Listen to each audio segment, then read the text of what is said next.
ये आईफोन 13 और आपकी बहुत ज्यादा रिक्वेस्ट थी कि भाई 2026 में इस फोन को बाय करना है या नहीं, तो सारा कुछ आज डिटेल में टेस्ट करने वाले हैं।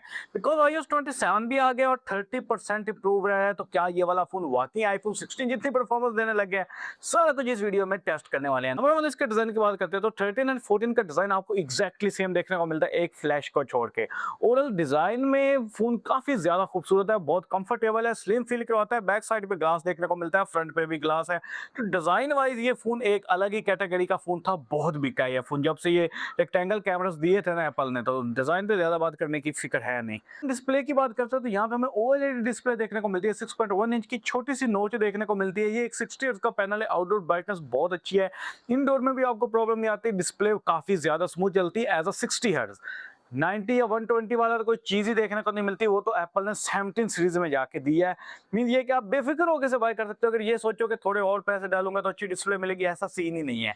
ये ही बेस्ट है, आप इसे डिस्प्ले के लिए भी कंसिडर कर सकते हो। बाकी व्यू एंगल वगैरह भी बहुत अच्छे निकल के आते हैं। सबसे इंपॉर्टेंट चीज आती है वो इसकी परफॉर्मेंस के लिए इसके अंदर हमें A15 बायोनिक चिप, जिसके साथ साथ हमें इस फोन के अंदर 4 GB ऑफ रैम देखने को मिलती है। अब यहीं पे ही सारी ट्रिक यूज होती है। बहुत से शॉपकीपर के पास जाओगे, वो कहेगा सर 13 ले लो 14 ले लो, एग्जैक्टली सेम फोन है, किसी चीज में फर्क नहीं है। बिकॉज 14 में भी सेम यही प्रोसेसर है, लेकिन 14 में हमें 2 GB रैम एक्स्ट्रा देखने को मिलती है, जो कि मिनिमम 2026 एंड 7 के लिए 6 GB रैम होना तो रिक्वायरमेंट है। लेकिन इसके अंदर हमें 4 GB ऑफ रैम देखने को मिलती है। अब यहीं से आपने पॉइंट पिक करने हैं।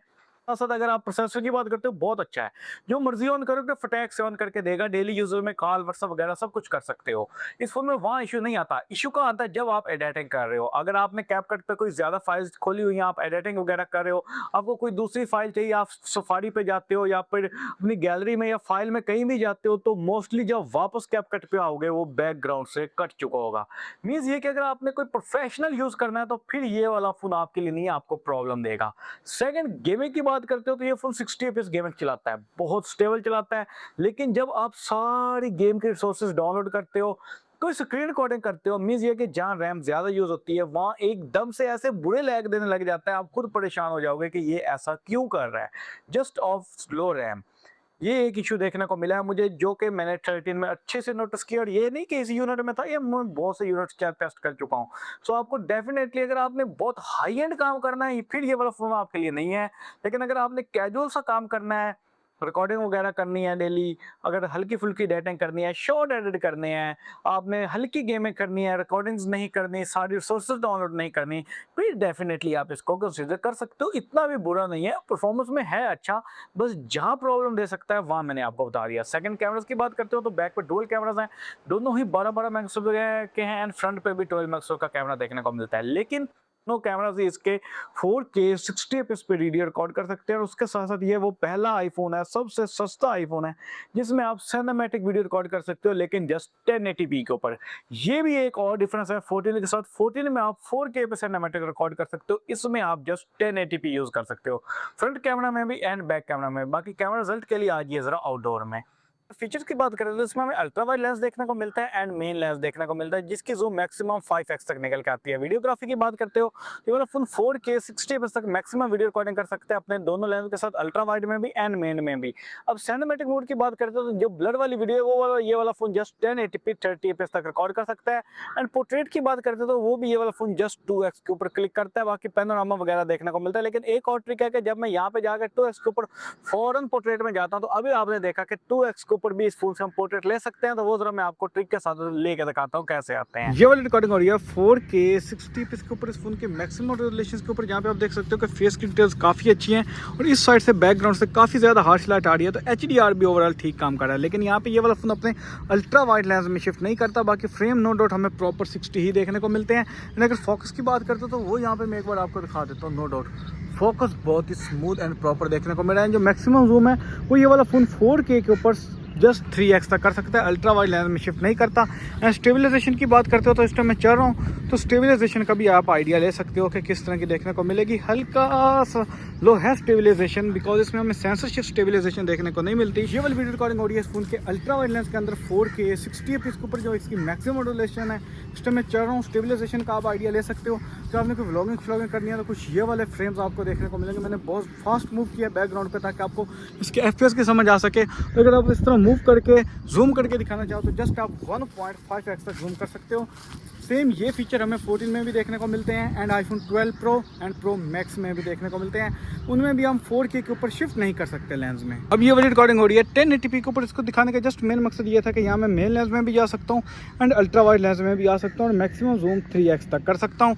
तो अगर आपने कोई इस तरह से अगर व्लॉगिंग करनी है, फिर इस तरह मूव करके किसी चीज़ को जूम करके दिखाना है, फिर वापस जाना है, फिर अपने ऊपर कैमरा लेके आना है, तो आपको 1080p के ऊपर रिकॉर्डिंग करनी पड़ेगी, फिर आप थोड़ी ज़्यादा जूम अचीव कर पाओगे। इस टाइम ये वाली रिकॉर्डिंग हो रही है इसके सिनेमैटिक मोड में, जहाँ पे 1x के ऊपर ये वाला फोन सिनेमैटिक ले सकता है, लेकिन 1080p 30 fps के ऊपर कोई भी इसके अंदर हमें 4K का ऑप्शन देखने को नहीं मिलता। अगर आप आईफोन 14 में जाते हो, सेम ही डिज़ाइन है, जस्ट थोड़े से पैसे ऊपर डालने पड़ेंगे, वो 4K के ऊपर रिकॉर्डिंग कर सकता है। तो ये एक चीज़ है कि अगर आपने जस्ट कैमरा यूज़ करना है तो कोशिश करिए 14 की तरफ जाइए। एंड फ्रंट कैमरा भी इस फ़ोन का 4K 60 fps तक मैक्सिमम रिकॉर्डिंग कर सकता है। लेकिन फ्रंट कैमरा में एक छोटी सी चीज़ देखने को ये मिलती है कि एक तो ये क्रॉप सेंसर हो जाता है 4K के ऊपर जाते हुए।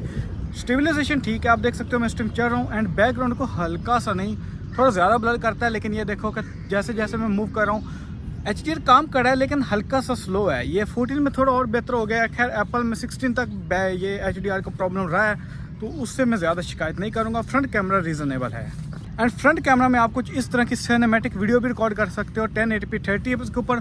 और अब कैमरा 30 fps के ऊपर चला गया हुआ है, प्रोसेसर पे लोड कम जा रहा है, जिसकी वजह से अब HDR उल्टा ज़्यादा बेहतर काम कर रहा है नॉर्मल वीडियोग्राफी की निस्बत। फोटोग्राफी की बात करते हैं तो यहाँ पे आपको काफी डिसेंट रिजल्ट देखने को मिलता है। ये अल्ट्रा वाइड लेंस की पिक्चर है और ये ही मेन लेंस की फोटो है। मैंने दोनों ही ऑलमोस्ट सेम टाइम पे क्लिक की थी, सेम ही एंगल पे रहते हुए, लेकिन 0% भी कलर शिफ्ट देखने को नहीं मिलता, ना ही कोई डिटेल्स में कलर शिफ्ट देखने को मिलता है।